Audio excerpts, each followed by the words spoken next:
I thought I'd read a quick passage. If it seems like everyone's getting really bored, I'll just stop. But it should be like 6-7 minutes. I'm just laying that out there. So my mom is here tonight, and she's been actually one of the people that's been kind of amazing to kind of look at as a contrast to my own social media obsession, mostly because she is quickly becoming more obsessed than I am.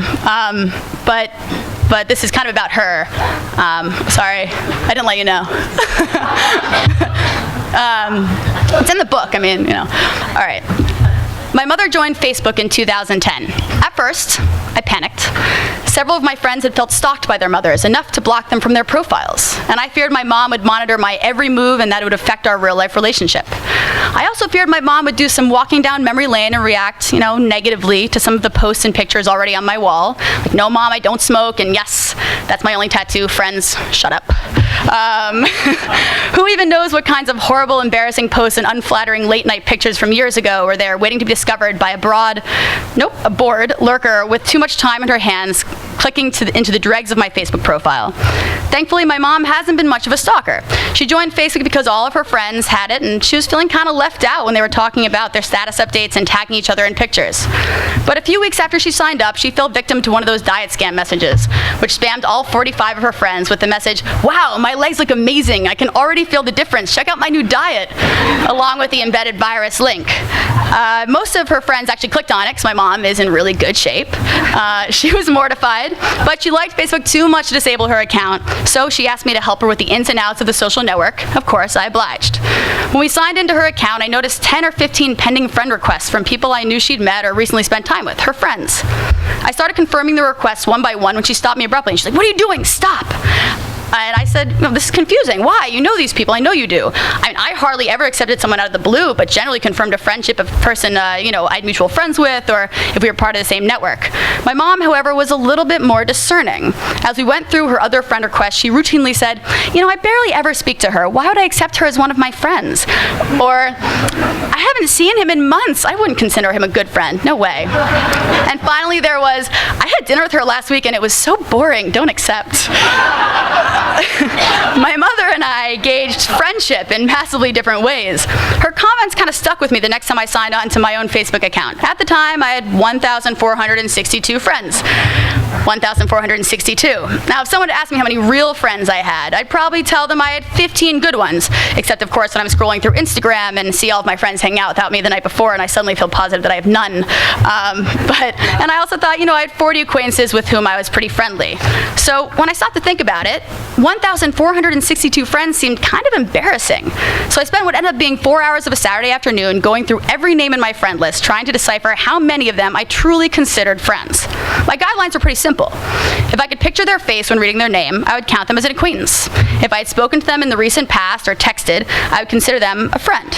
As I went through the list of names, I found that out of my 1,462 friends, I could not recall who 478 of these people even were, not even by looking at their profile photos, or why I'd accepted their friendship in the first place. Of the 984 individuals that I could at least say I knew, I had spoken to only 140 of them in the recent 3 months. From that group, 21 were coworkers. One was my girlfriend, another was my roommate, one was my mom, and one was my dog, who I'd made a profile for and then friended myself. All of whom, for the most part, I was pretty much expected to talk to every day. This information astounded me. I'd let 478 people whom I did not know well at all, see my photos, read my status updates, and know my whereabouts. When I vaguely considered my Facebook friends, I thought of Amy and Molly and Peter and Julie. But the reality was there was this faceless horde that I'd allowed into my innermost thoughts and private moments. Was it creepy? It was slightly creepy. Facebook gave me the cozy illusion of security and closeness, but the notion that only my inner circle is privy to my information is horrifyingly misleading. It's that word, friend, right? To me, it's always meant someone you confide in, someone you want to share things with. So when I shared photos and updates with my friends on my Facebook wall, it was always with the kind of implicit understanding, or as it turned out, the unwarranted assumption, that the people people I was sharing with were actually friends. So that brought me to, what does friendship even mean in the context of all of this easy clicking? We become friends with people who we may have been on the fringe of the groups that we hung out with in college, high school, or even grade school. Random people we have fun with at parties, people we hook up with one time, friends of friends we see once a year, or others we've met through work or our shared networks. Although they may like some of our photos or status updates, we don't really speak to them. They're random acquaintances, and they're pretty much closer to stranger on the friend-stranger scale. Yet they know this personal information about us, or are a click away from it, because we share it willingly. And I started thinking, can we even comprehend this many friendships? So I did some research. British evolutionary anthropologist Robin Dunbar, who studies friendships formed on the internet, argues that humans cannot process more than 150 friendships, online or offline, at any given point in their lives. He actually says our brains are not big enough to handle them. Once we surpass this number, which we call Dunbar's number, some people start falling by the wayside. We spread ourselves too thin. Perhaps human beings are simply not wired to exist in the Facebook construct. Why can't we just delete the people that we don't want to hear from, the people that we don't want to be our friends? Unfortunately, it seems that the action of unfriending someone is an even bigger affront than not calling someone back or rejecting them as a friend in real life. In life, we can kind of just let people fade away, but unfriending is a very forceful action. There are countless people that I would love to unfriend on Facebook. There are a lot of friends I met during tennis camp, for instance, who have turned out to be some truly strange people. I don't want to see their feeds, and I don't want to wonder why they chose to start a Wallflowers cover band. I mean, a Wallflowers cover band, imagine of all things. And then there are these random members of my family whom I love, but I truly don't need polluting my feed with posts that almost always start with, before you read this, wish on a star, and end with, now send this to 7 friends and you'll get your wish. Horrific. But the fact is, I still care about these people. I wouldn't want to hurt their feelings. I know that they noticed I was no longer their friend. They would wonder how I could do something so insulting. And then I might get a call from my mom asking why I unfriended her great aunt or her cousin, and that's exactly the kind of conversation I hope to avoid. So, sometimes I hide their feeds, but there are too many people that fit that description. It feels like an endless task. Apparently not inviting these same people to my birthday party, not calling them back, essentially having no friendship with them whatsoever, is less of an affront than merely removing them from my digital friend circle. Which brings me to my next story, which I really like. My wife and I were cooking dinner with my parents one night last summer, and my mom, who's, if you know her, which I think most of you do, is literally the nicest person of all time, and the last person I could ever imagine wanting to unfriend someone and hurt them. But my mom asked awkwardly, Kimmy, would you mind showing me how to stop being friends with someone on Facebook? See, she didn't even know it was called unfriend, right? Like, that's really good. So I could have gone 2 ways with this. I could have simply told her, or I could dig a little deeper and kind of find out who she wanted to unfriend. I love parent gossip more than anything. But before I made my decision, my wife exclaimed, Carol, tell us, who do you want to unfriend? Do tell. And my mom kind of shifted a little bit and then sort of gave up and surrendered and was like, hey, we carried on asking her who. And she said, okay, fine. I want to defriend Samantha. Samantha was my ex-girlfriend who had unfriended me, most of my friends, and my dog, but had still decided to stay friends with my mom, which I think is interesting. It was a brilliant moment. My mom unfriending my ex. It does truly not get any better than that. So anyway, I used to think that it was silly that my mom refused to accept people on Facebook that she didn't feel close enough with, or didn't want to be privy to their information. But now I think she's got the right idea. Her feed isn't overloaded. More importantly, she knows who her friends are. So at the risk of pissing off a large number of people in my 4th to 7th degree levels of acquaintance, I finally decided to follow my mom's lead. I deleted 478 people on my friend list that I didn't know. That left me with 984 friends. 834 more than I'm able to keep track of, according to Dr. Dunbar, but it's a start.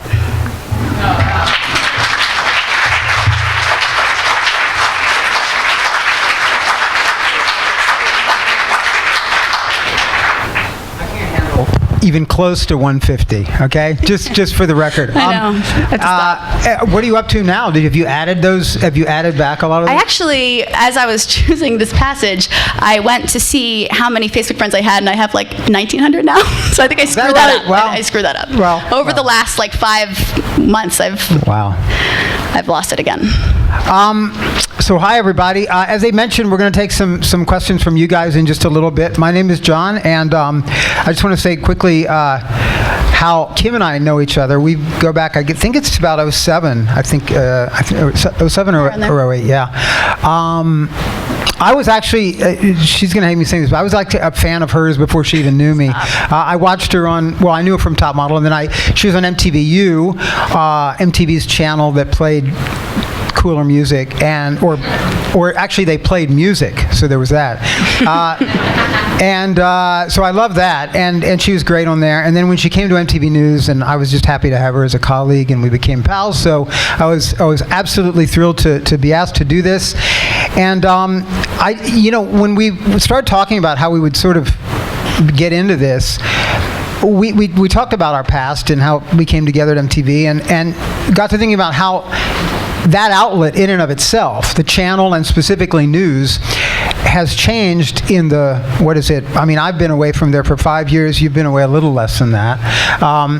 And I mean, just talk a little bit about, before we get into the book and how it sort of relates to the book, I mean, when you first started writing there, you were writing fairly lengthy pieces, right? Yeah, I mean, I think, when I was at MTV, one of the reasons I wanted to go to MTV News was because I wanted to write, real articles.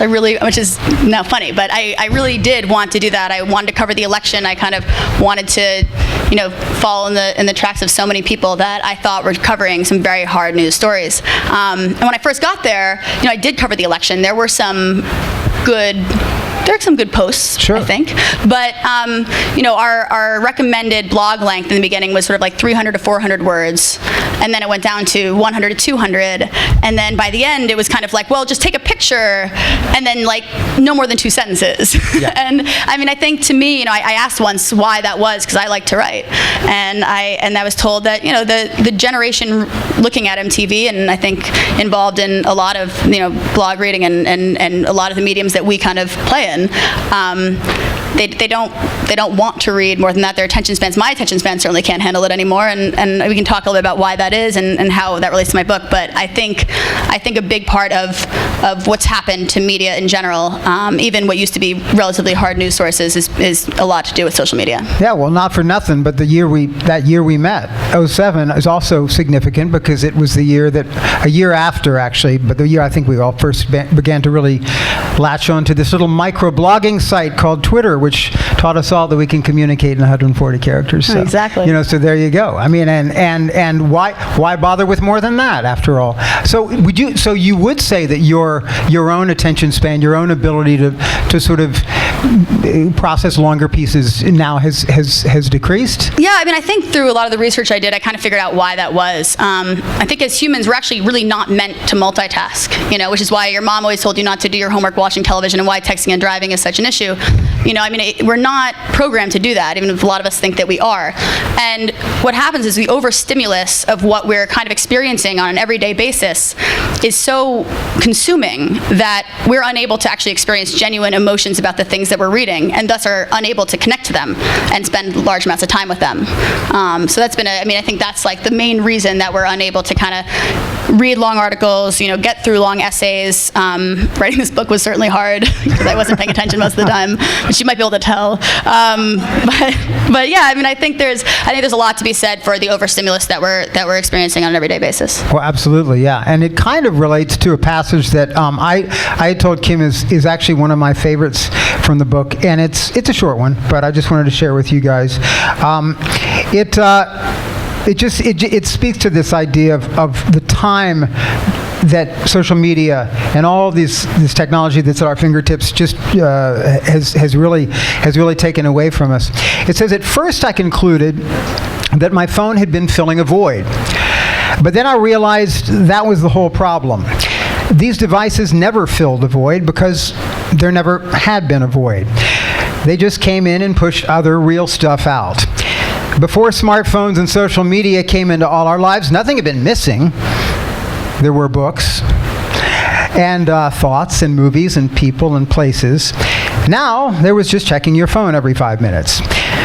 There was a twitching and the compulsion, and it really didn't matter who the human being on the other side of the exchange or post or like was, just that they were doing it, feeding the beast of self-regard." And I couldn't agree more. And what I love is that early in the book, you talk about the fact that, once realizing just what a huge chunk of your life this had come to take over, you decided to completely digitally detox for a week? Yeah, it's only a week, but it really felt like a long time to me. I'm sure. Yeah. This was a couple years ago. So how did that go? And was it harder, different than you thought it was going to be? Yeah, I mean, when I started it, I didn't think that I would call it a detox. That was never sort of my plan. I was sort of like, I'll take a week off from this stuff and we'll see what happens. Like, that'll be a good way to start the book. I'll take a step back, and there's a lot of research right now about why we are so addicted to our phones and to our social media. And I mean, there's a thing that we all know called dopamine, which is released in our body every single time that we feel anticipation, because humans by nature, we love anticipation, we love mystery, we love the illicit nature of anything that is unknown. And so when a phone lights up, that is exactly what happens with us. And now, not only, unlike many other things that give you that sort of ping of dopamine, you can kind of create that for yourself with your phone, right? Because if I text you or any people in this room, I'm probably going to get some stuff back. And I know that I'll experience that.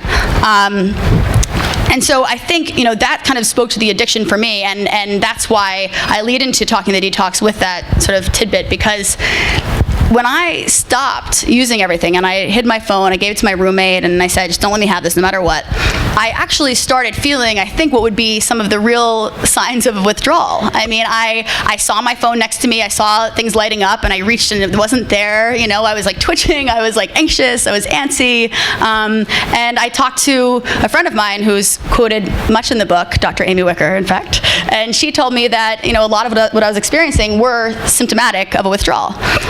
A couple of days later, however, I experienced a sort of a calming effect, and I was able to actually absorb the room around me, and conversations with my friends. I talked to people on the phone, and I kind of realized how much of my life I'd been missing by being obsessed with social media and my smartphone. I remember walking outside and kind of was the first time that I put glasses on when I was in 5th grade and realized I hadn't been able to see for the last 3 years. It was kind of like I actually saw the things that around me, and I actually was able to absorb and experience genuine emotions to the stimulus that I was experiencing, because it was so much fewer and farther between than the stimulus that I was experiencing every 2 seconds on my Facebook feed or Twitter or whatever.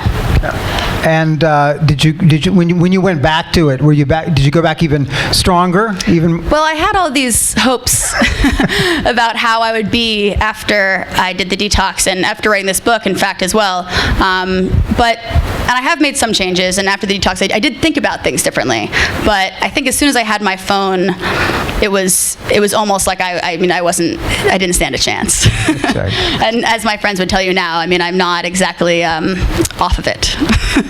There are a couple aspects, sort of kind of fundamental observations that thread through the book. That one more serious and one lighter. And I want to start with the somewhat heavier one, and that is, you speak a lot about what all these various media do in terms of the empathy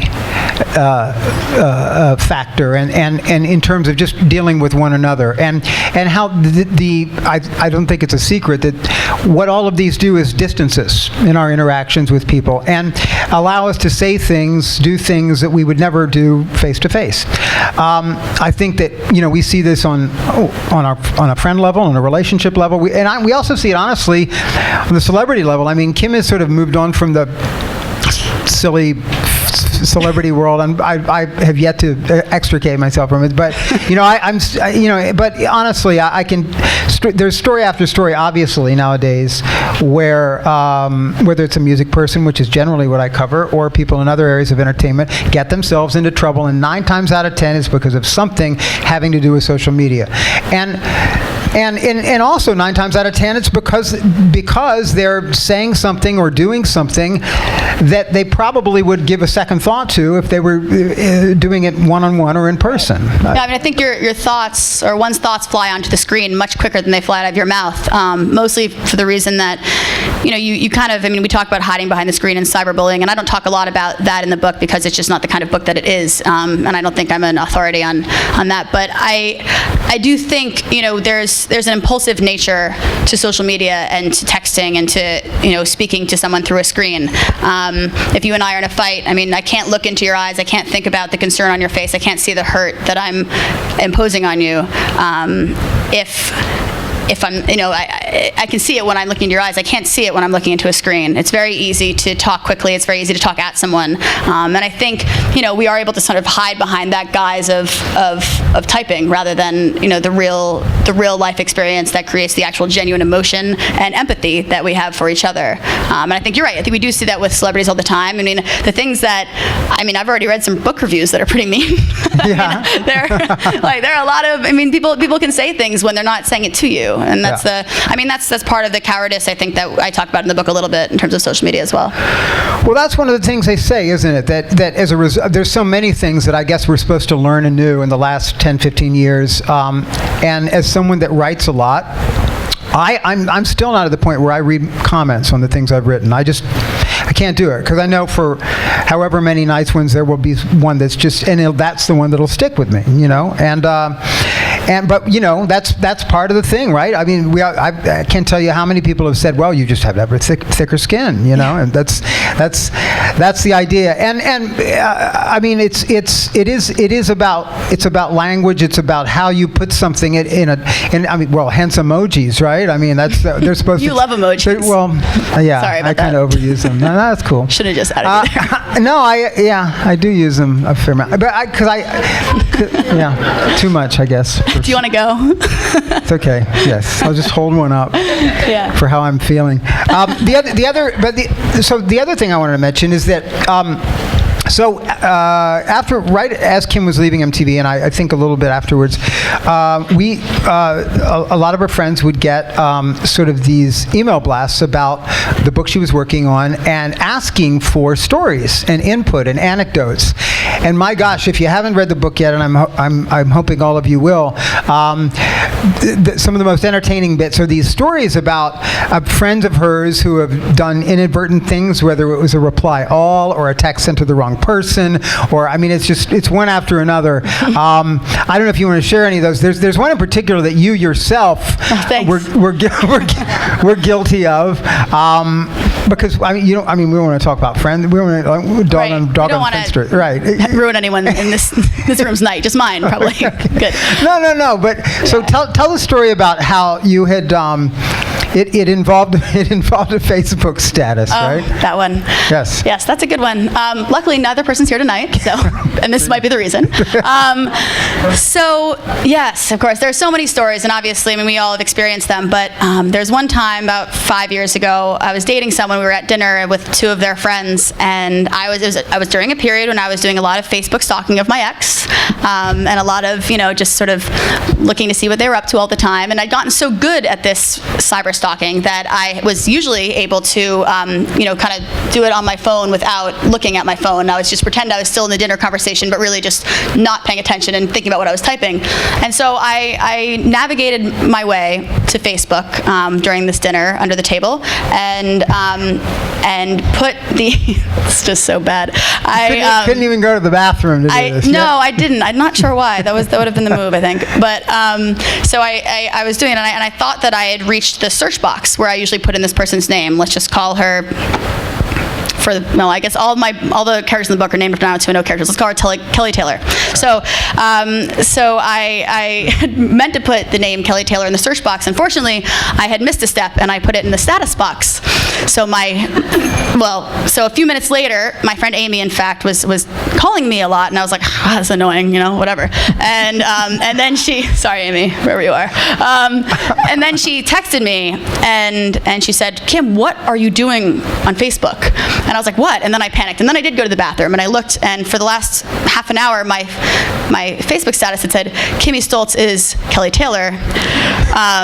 So all of my 1,000 friends, whatever it was then, had seen me write my ex's name into my status box as if I was her. So that was unfortunate. That didn't go happens, well. Yeah. That was not a good night. No. It's I'm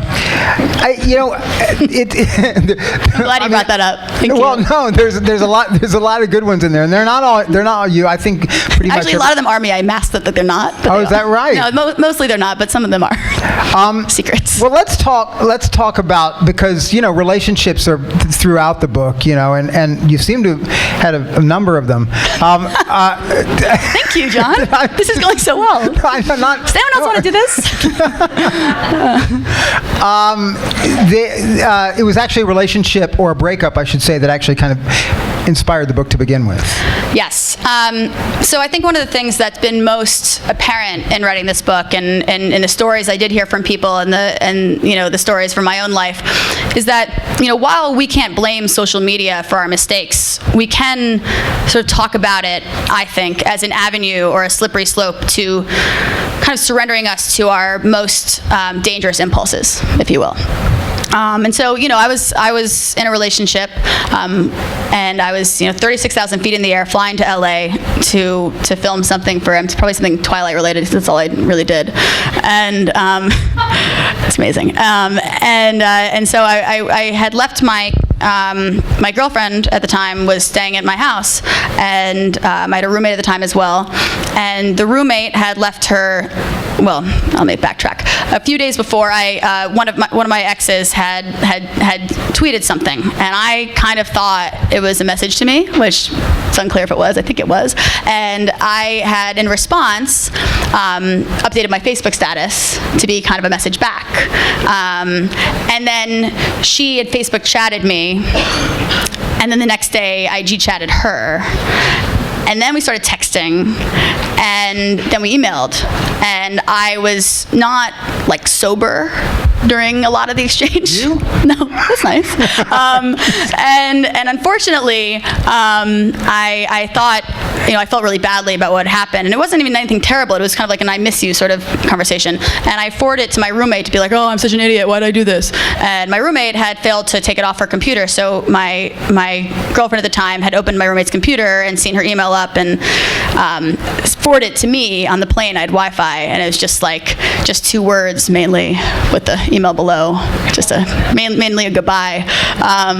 So that ended that. At 30,000 feet. But the point is, I was on that plane, and I was sort of unable to call a friend. And I think basic human emotion, even when something bad happens, yes, we want to text about it, but I think when something really bad happens, you want to call someone, you want to see someone, Sure. you want to experience that genuine emotion that you don't get to experience, whether we think we do or not, when we're just interacting on a digital platform.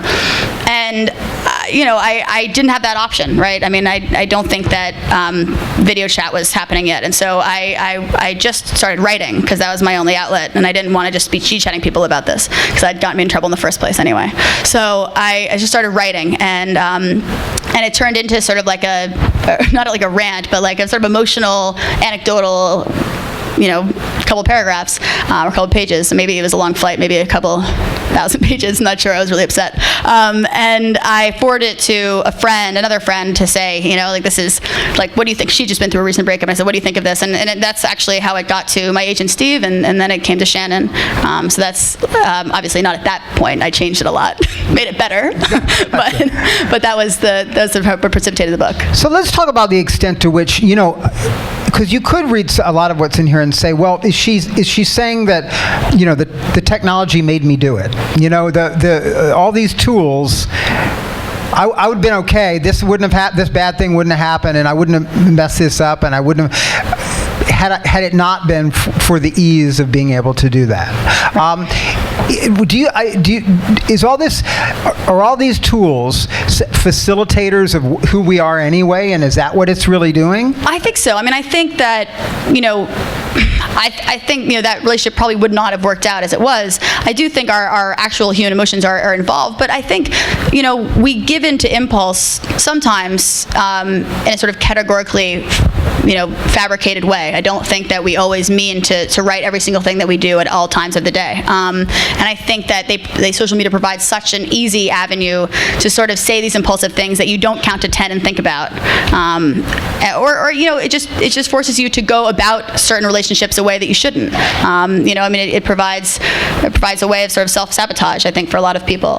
There's an interesting, I forgot who said it, but someone in the book, there's a quote that stuck with me that said, if you believe your relationship is healthy, try this. Share passwords. Trade it. Well, yeah. Trade phones for a day. Trade phones for a day. Unblock the phones and Go exploring. See how that goes. Go exploring. Yeah, I mean, I think it's, to me, it is about the impulsive nature, but I agree. I mean, there is something about snooping and the secretive nature of our phones that can get people into trouble. But I also think that social media has created such an indelibility in relationships. I mean, we're humans. We're not superheroes. And when we see people that we used to love or have crushes on or, be attracted to all over our social media feeds, looking great, putting their best, selves out there, I think it's very, very hard to stay within your own relationship for a lot of people. I mean, I think it provides, it provides temptations that you wouldn't otherwise have. And I don't think that you can sit here and say, well, social media has no fault at all, because of course it is your own vulnerabilities, but we're not perfect. I mean, we're humans, we make mistakes, and this just provides a very easy way to make them. You make the point in the book that you guys, you and your wife you know each other's passwords. It's not, is that your experience that most people's relationships, it's that way? Because I don't think I would ever want to do that. Well, well, that's for the one phone I have, not the other one. Oh, okay. Okay. Just a joke. No. I mean, I do think it's very. I don't think it's necessarily customary, but I do think it has worked for us. I think it's worked in a lot of relationships. I mean, I think that it made the first few months kind of rocky as we both were getting, messages or emails from people in our past. But I think at some point, you kind of deal with everything up front, and it did create a trust that I think has been strengthened. Has strengthened our relationship today. I think that's possible. But yeah, no, I don't find that mostly people have each other's passwords. I don't know that. I do think in retrospect, it does create a lot of conversations that don't necessarily need to be had, and probably cause more drama than they should. Yeah. We talked the other night about sort of, I mean, who knows? Like I said, 04 Facebook began, so a decade ago. It's right. It's bizarre to think it's only been 10 years, and Twitter a couple years after that, and then and Instagram a couple years after that. I want, so who knows where we'll be 20 years from now? But you said something to me I thought that was interesting about that group of millennials who have known nothing else, right? And I think the conventional wisdom is, the narrative is, it's sort of digital zombies, and completely disconnected from empathy and human interaction.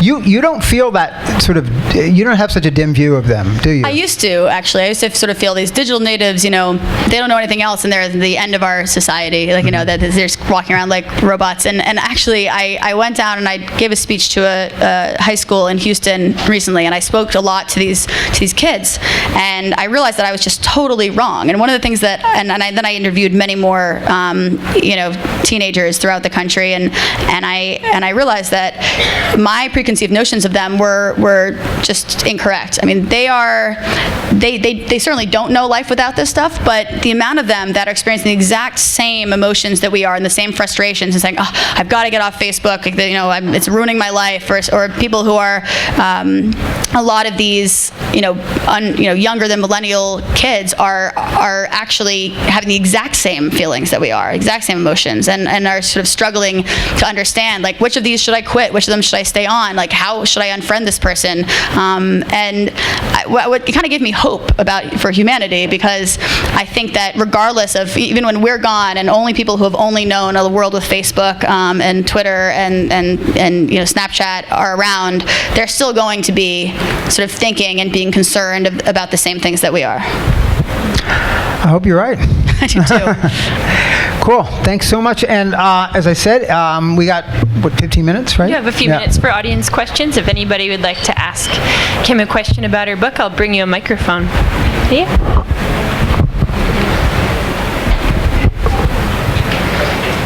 I think everyone wants a drink. Thanks. Maybe up there? Okay, I'm going to bring you a mic. Oh, God. Yeah, maybe you could discuss how those situations helped you succeed in your current job, whether it's building. Oh, God. Really? how did social media help me in my current job? It doesn't at all.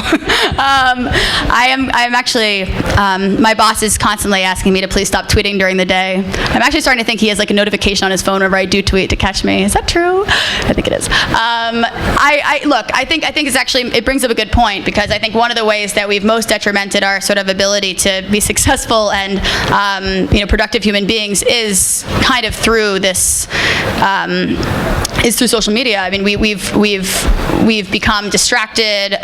We've become more obsessed with what our ex has done in our particular day than what we're doing at work. So I don't think it's helped me. I mean, maybe I've never met a client on Twitter. I've never met a client on Facebook. If only I probably lost them. So I would say that it has not helped. That'd be my answer. I guess I have a question that's kind of in a similar vein, because we've been talking about a lot of the horrors that can come of accidental usage of social media platforms. And for instance, I have a friend who met his current girlfriend through Instagram by commenting on some photos of hers. Have you made any friends or lasting connections on the personal level through social media?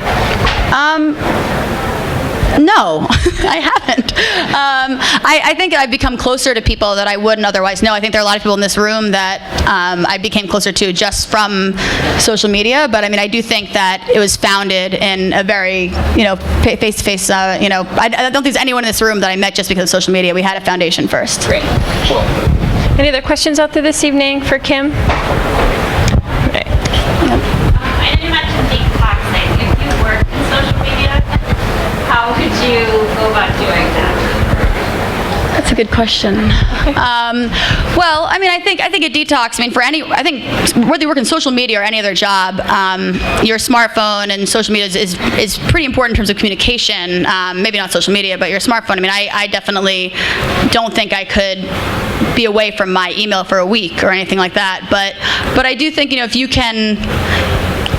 I think it's crazy to say that no one has 3 days to take off of work and do a digital detox if you really have to. I mean, I think that no matter where you work, it's a good thing to do. It certainly taught me a lot. I would invite you to do that and write about it. Let me know how it goes. Do you still do it regularly, like for a few days at a time?